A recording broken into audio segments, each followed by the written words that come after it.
Record scratch, freeze frame. You're probably wondering how a routine marine show turned into one of the most horrifying spectacles ever witnessed by a live audience. Well, buckle up, because what I'm about to tell you about Jessica Radcliffe and her fatal encounter with a captive orca will leave you questioning everything you thought you knew about these so-called gentle giants of the sea. Picture this. It's a sunny Tuesday afternoon at Pacific Marine World.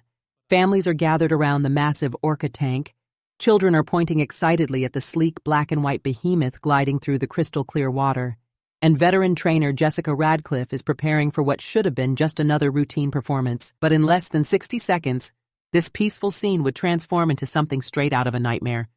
And the footage would haunt the internet for years to come. Now, before I dive into the absolutely chilling details of what happened to Jessica, I need to tell you something that's going to blow your mind. Are you sitting down? Good, because this story that captivated millions, that spread like wildfire across every social media platform, that had people crying, screaming, and sharing traumatic videos, this story that seemed so real, so devastating, so utterly believable, was completely 100% fabricated. That's right. Jessica Radcliffe never existed. Pacific Marine World was never a real place, and the viral footage that had everyone talking was nothing more than sophisticated AI-generated content designed to tap into our deepest fears about captive marine animals. But here's where it gets really twisted. Even though Jessica's story was fake, it was inspired by very real, very documented incidents that have been happening for decades in marine parks around the world. The creators of this fictional narrative didn't pew all these horrific details out of thin air. They drew from a dark history of actual attacks, real deaths, and genuine tragedies that have been covered up, downplayed, and swept under the rug by the multi-billion-dollar marine entertainment industry. So let me paint you the picture of Jessica's fictional demise, because understanding why this fake story resonated so deeply with millions of people is crucial to understanding the very real problem we're dealing with. According to the viral narrative, Jessica Radcliffe was described as a passionate, dedicated marine trainer who had been working with orcas for over 8 years. She was supposedly 29 years old, a graduate of marine biology from UC San Diego, and absolutely devoted to what she believed was the care and conservation of these magnificent creatures. The fictional account described how Jessica had developed a particularly close bond with a male orca named Kasatka. And yes, that name was borrowed from a real orca, who actually lived at SeaWorld San Diego. In the fake story, Kasatka was portrayed as increasingly agitated in the weeks leading up to the incident, showing signs of stress, aggression, and what marine biologists call aberrant behavior, basically doing things that wild orcas would never, ever do. The fabricated incident supposedly occurred during a standard educational presentation. Jessica was standing on the platform at the edge of the tank, explaining orca behavior to a crowd of about 200 visitors, when Kasatka suddenly launched himself out of the water with unprecedented force. The fake eyewitness accounts described how the massive orca, weighing over 6,000 pounds, grabbed Jessica by her leg and dragged her into the tank with such violence that the sound of her impact with the water echoed throughout the entire facility. The original narrative was absolutely brutal. And I'm going to give you a content warning right now, because even though this didn't actually happen, the description was graphic enough to traumatize people who thought they were watching real footage. The fake story claimed that Kasatka held Jessica underwater for nearly 3 minutes while she desperately tried to surface, and that when she finally broke through, she was screaming for help before being pulled under again. The fabricated eyewitness accounts described how children were crying, parents were frantically trying to shield their kids' eyes, and security was helplessly attempting to distract the orca while Jessica fought for her life. The fictional ending was as devastating as you might expect. According to the fake narrative, Jessica's body was recovered 45 minutes later, and the supposed autopsy revealed that she had suffered massive internal injuries, multiple broken bones, and had ultimately drowned. The fabricated news reports claimed that Kasatka had to be sedated and removed from the show pool, and that Pacific Marine World was indefinitely closing its orca program. Now here's what made this fake story go absolutely viral. The emotional manipulation was masterful. The creators included supposed social media posts from Jessica's fictional family, fake GoFundMe pages for her memorial fund, and even fabricated statements from marine biologists discussing the unprecedented nature of the attack. People were sharing this content, donating money to fake charities, and having genuine emotional breakdowns over a person who never existed. But the reason this fictional story felt so believable, so horrifyingly plausible, is because it was essentially a composite of real incidents that have actually occurred in marine parks around the world. The most famous of these real cases involves an orca named Tilikum, whose story was documented in the groundbreaking film Blackfish, and whose life reads like a catalog of everything that can go wrong when you take a wild apex predator and force it to live in what amounts to a concrete bathtub. Tilikum's real story is actually more horrifying than the fictional Jessica narrative, because it's not a single incident. It's a pattern of violence that spanned decades and claimed multiple human lives. This massive orca, who measured over 22 feet long and weighed more than 12,000 pounds, was captured as a baby from the waters off Iceland in 1983. From that moment, his life became a series of increasingly traumatic experiences that would eventually turn him into what experts describe as a psychologically damaged killer. His first victim was Kelty Burns, a 20-year-old marine biology student and part-time trainer at Sealand of the Pacific in British Columbia, Canada. On February 20, 1991, Kelty accidentally slipped into the pool containing Tilikum and two female orcas. What happened next was captured on security cameras and witnessed by horrified visitors. The three orcas began playing with Kelty like she was a toy, repeatedly dragging her underwater and preventing her from reaching the surface. For 10 agonizing minutes, she fought for her life, while trainers desperately tried to get the orcas to release her. By the time they finally recovered her body, she had drowned. But Tilikum wasn't done. After Sealand closed and he was transferred to SeaWorld Orlando, his psychological state continued to deteriorate. In July 1999, a 27-year-old man named Daniel Dukes was found dead in Tilikum's tank. Duke had apparently stayed in the park after closing time and somehow entered the orca's pool. His body was discovered the next morning, draped across Tilikum's back, with multiple traumatic injuries and bite marks covering his torso. The devastating incident occurred on February 24, 2010, when Tilikum killed Dawn Brancheau, a 40-year-old senior trainer who had worked with marine mammals for over 15 years. Dawn was lying on a shallow ledge at the edge of Tilikum's tank, interacting with him after a show, when he suddenly grabbed her ponytail and pulled her into the water. What followed was captured on security cameras, but was so brutal that the footage has never been released to the public. According to the autopsy report and witness testimonies, Tilikum held Dawn underwater, thrashed her around the tank, and caused massive blunt force trauma to her head, neck, and torso. The official cause of death was listed as drowning and traumatic injuries, but the details revealed during the subsequent investigation painted a picture of an attack so violent that it left seasoned investigators traumatized. Dawn's scalp was completely torn off, her arm was severed, and she had suffered fractures to her jaw, ribs, and cervical vertebrae. The aftermath of Dawn's death sparked a massive investigation by the Occupational Safety and Health Administration, multiple lawsuits against SeaWorld, and ultimately led to the creation of the documentary Blackfish, which exposed the dark reality of orca captivity to millions of viewers worldwide. The film revealed that Tilikum wasn't an anomaly. He was the product of a system that routinely traumatizes highly intelligent, social creatures by forcing them to live in artificial environments that bear no resemblance to their natural habitat. So why does this happen? Why do these incredibly intelligent, normally non-aggressive animals become killers when held in captivity?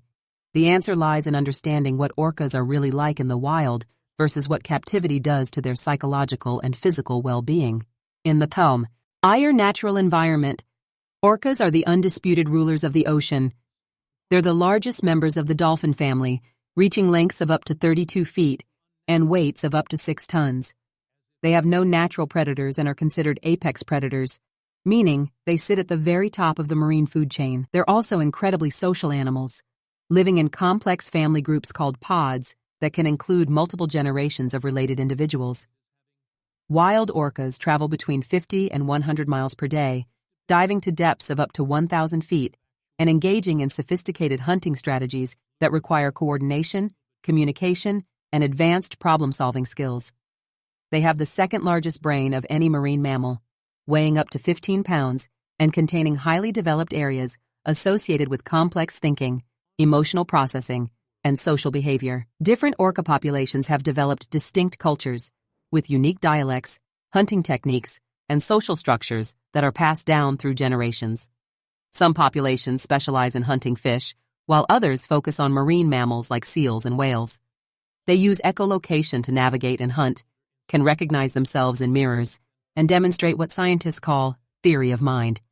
The ability to understand that other individuals have their own thoughts and feelings. With this level of intelligence, these complex social needs, and this natural lifestyle, and confining it to a concrete tank that, even in the largest facilities, is equivalent to keeping a human in a bathtub for their entire life. The average orca tank at a marine park is about 150 feet long, 80 feet wide, and 30 feet deep. For an animal that naturally travels thousands of miles through three-dimensional ocean space, this represents a level of confinement that would be considered torture if applied to any human being. The psychological effects of this confinement are both predictable and devastating. Captive orcas display behaviors that are never seen in wild populations.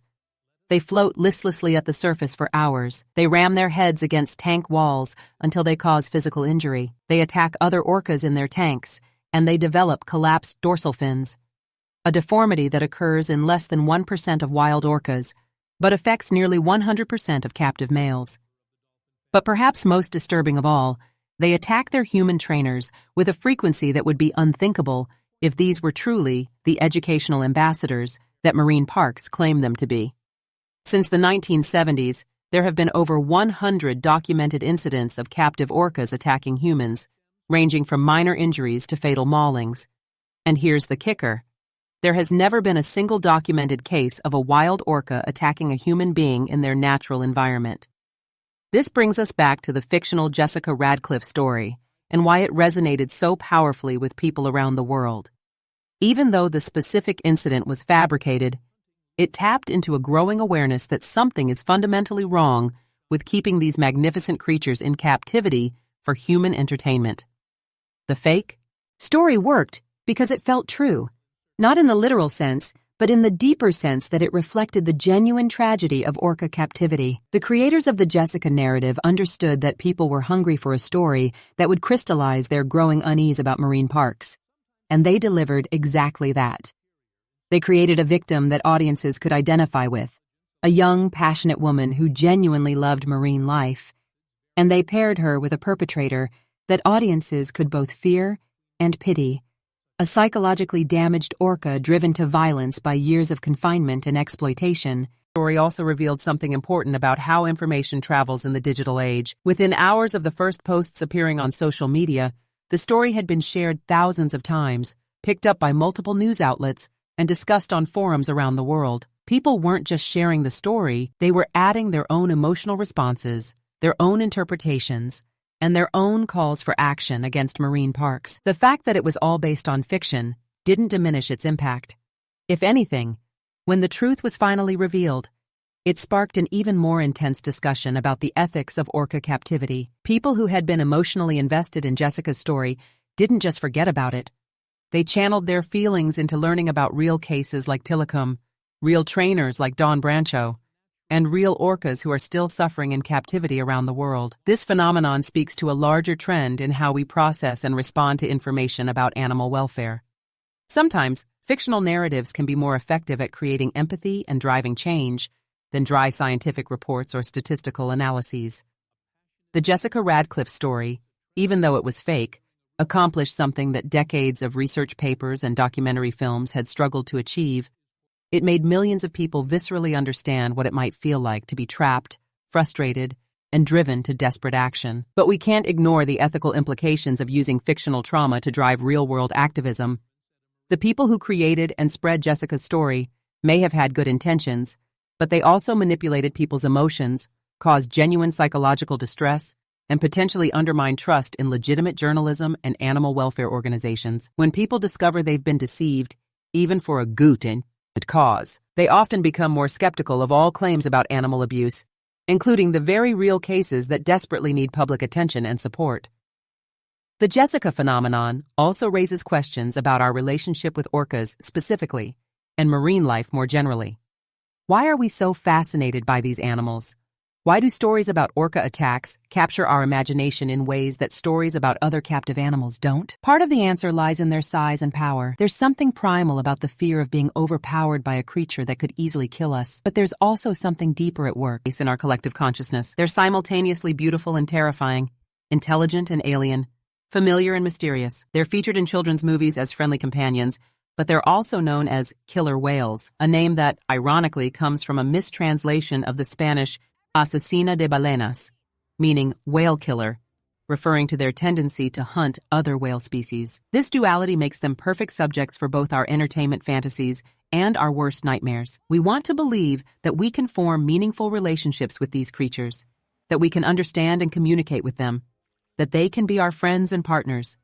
But we're also terrified by their power and intelligence, by the possibility that they might judge us and find us wanting, that they might decide we're not partners, but prey. The real tragedy of orca captivity isn't just what it does to the animals, it's what it does to us. Every time we buy a ticket to a marine park, every time we watch a show where these magnificent creatures are reduced to performing tricks for fish, every time we tell ourselves that this is education or conservation, we diminish ourselves as well as them. We become complicit in a system that treats intelligence as entertainment, that confuses domination with relationship, that mistakes captivity for care. The fictional Jessica Radcliffe story, for all its deception and manipulation, succeeded in forcing people to confront these uncomfortable truths. It made people imagine what it would be like to be Dawn Brancheau, to be Kelty Burns, to be any of the real trainers who have paid the ultimate price for our desire to see wild animals perform on command. It made people think about what it might be like to be Tilikum,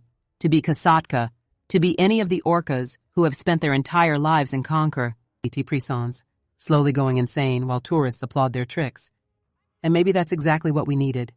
Maybe sometimes it takes a fictional tragedy to help us see the real tragedies that are happening all around us, every single day, in marine parks and aquariums around the world. Maybe the power of Jessica's story wasn't in its truth, but in its ability to make us feel something powerful enough to seek out the real truth and do something about it. Because at the end of the day, whether Jessica Radcliffe was real or not, her story represents something that is absolutely, undeniably real. The ongoing exploitation of some of the most intelligent and emotionally complex animals on our planet. And until we're willing to face that reality, until we're willing to admit that no amount of education or conservation justification can excuse keeping orcas in captivity for entertainment, stories like Jessica's will continue to resonate, whether they're real or fake. The question isn't whether Jessica Radcliffe existed. The question is whether we're going to let her fictional death mean something, or whether we're going to continue pretending that the real deaths, the real suffering, and the real tragedy of orca captivity are just the acceptable costs of human entertainment. That choice, unlike Jessica's story, is entirely real, and it's entirely up to us. Retry. Claude can make mistakes. Please double-check responses. Sonnet 4.